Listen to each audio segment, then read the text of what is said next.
Hello everyone, welcome back to the channel. In this video I'm going to walk you through required steps in order to order a PayPal debit card. So if you're on the mobile app, open the app on your mobile, then log into your account, then tap the wallet tab at the bottom, then scroll down and tap get the PayPal debit card, then tap request card to start the application. Confirm your name and your email address, agree to the terms and conditions, then tap submit to complete the request.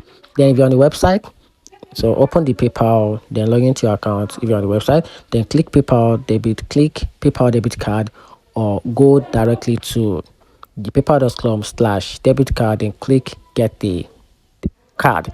Then fill your shipping address and personal details, then agree to the terms and click submit. And that's it. So what happened next?